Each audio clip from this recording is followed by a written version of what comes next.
one skill that Modi has that Vajpayee didn't have? A hawkish eye on implementation of policies and programs.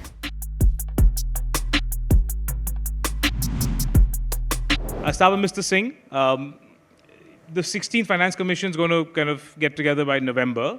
Now, you said 42% is the amount of share of the central revenue that should go to the states. In the 16th Finance Commission, what would you recommend? It stay 42, it increase, or it decrease? It is one of the unwritten rules that one finance commission doesn't comment on the other finance commission. Let me respect that. Okay. If you were to take a guess, how long before one nation, one election gets implemented? I have no idea Too speculative. Okay. on that. Okay. It was a purely speculative question. Fair. Does not deserve even a speculative answer. Fine, fine. How would you rate the success of the largest institution of global cooperation, the United Nations? Question to both of you. Scale of 1 to 10. Professors give a grade, incomplete. There's a lot that's happened that's positive. There's a lot that's left to do. I'm trying to get a number or a grade. You got what you got, friend.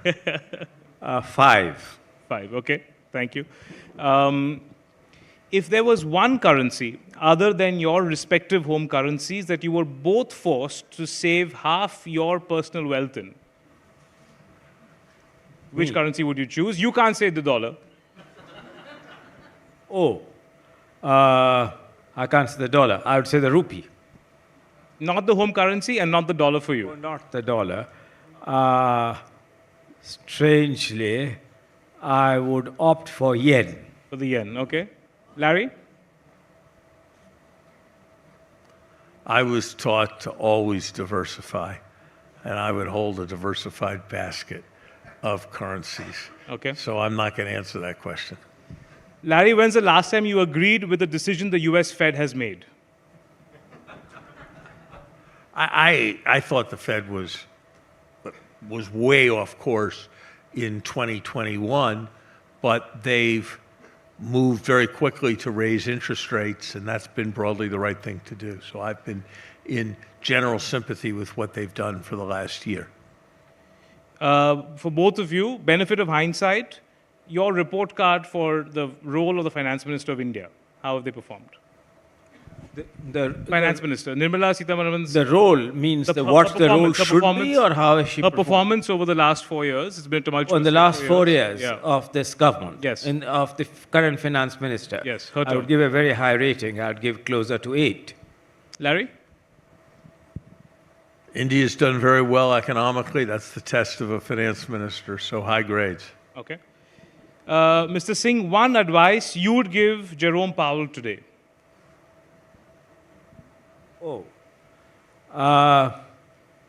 Difficult. I think that he has many advisors and many problems.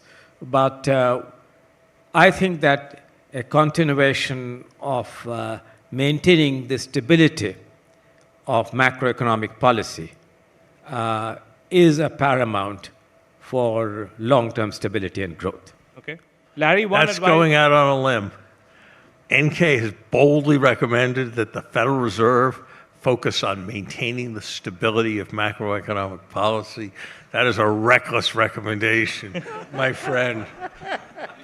Wow, this sounds fun. I wish I was there when you guys were debating the report. That would be fun to watch how you disagree.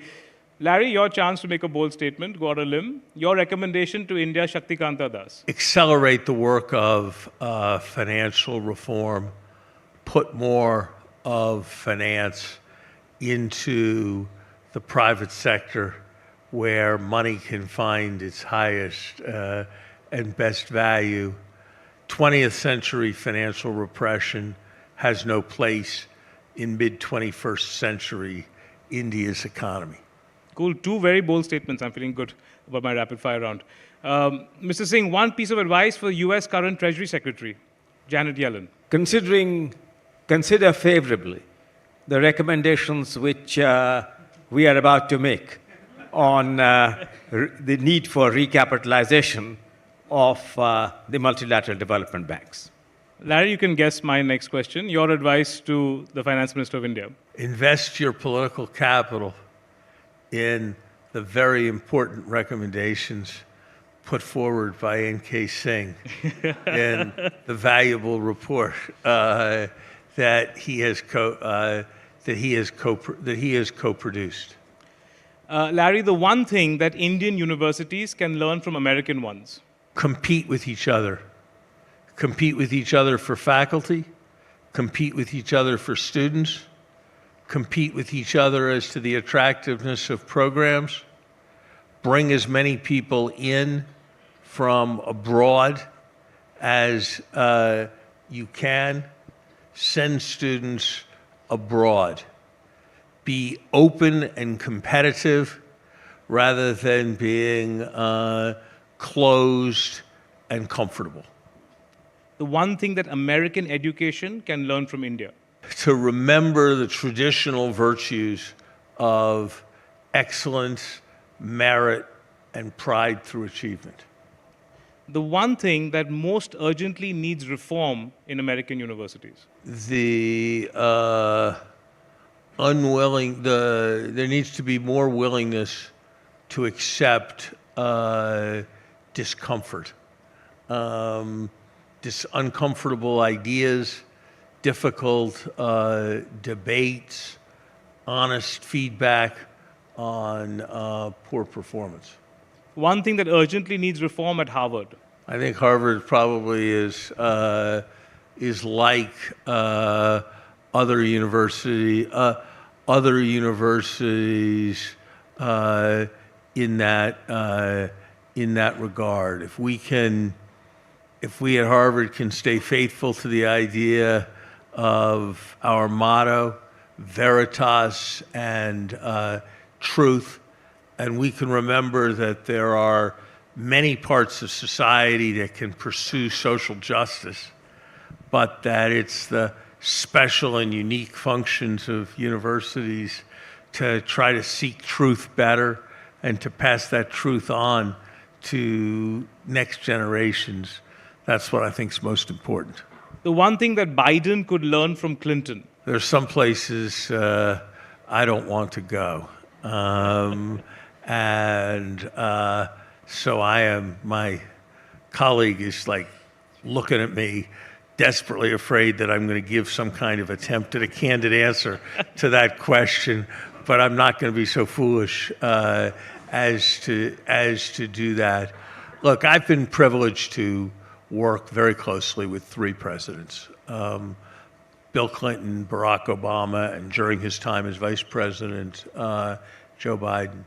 And I would say the most important lesson that I learned about leadership from all three of them is that there's no single formula for leadership, that you have to be true to yourself and you have to do it in a way that you're comfortable with. And there are aspects of what Bill Clinton does that Joe Biden couldn't remotely do. There are aspects of the way Joe Biden does things that Bill Clinton couldn't remotely have done. But they ultimately understood what is, I think, the single most important thing and skill for a political leader to understand, which is that goodwill is like capital. It is really important to build it up, but that there is no point in building it up for its own sake. The reason you build it up is so that you can spend it on the things that are most important to you. And that, it seems to me, is a hallmark of great leaders. And I think it's something that Bill Clinton and Joe Biden, each in their own way, and Barack Obama, have had in common. So I'm probably in vain, but I'll try one more time with different names. The one thing that Clinton could have learned from Obama. I think I'm going to stick with Stick the. it out. I think I'm going to stick with the answer that I gave. Yeah. Mr. Singh, the one thing that Modi should learn from Vajpayee. Having had the privilege of working closely with both, I think that they both have a degree of sagacity and a style which is unique to them. Are you going to? I'm expecting more candidness than I got from Larry, so I'll try with another one. The one skill that Modi has that Vajpayee didn't have? A hawkish eye on implementation of policies and programs. Okay. Larry, your favorite scene in the movie Social Network? The only scene I remember is the one that I was in, and the one where I was portrayed, and it was not exactly right. I certainly never said to anybody, punch me in the face, but the general impression left by the scene that the Winklevoss twins came storming into my office making demands that Harvard get involved with their commercial dispute with Mark Zuckerberg, and that I said there was no way Harvard was going to get involved and that they should work it out between themselves or with courts. Okay. That's basically accurate. Okay. Should America reach out and thaw relationships with China? Yes or no? China and America should get closer together and recognize their common stake in the planet. Who should make the first step? It's like, as in any relationship, it's reciprocity that is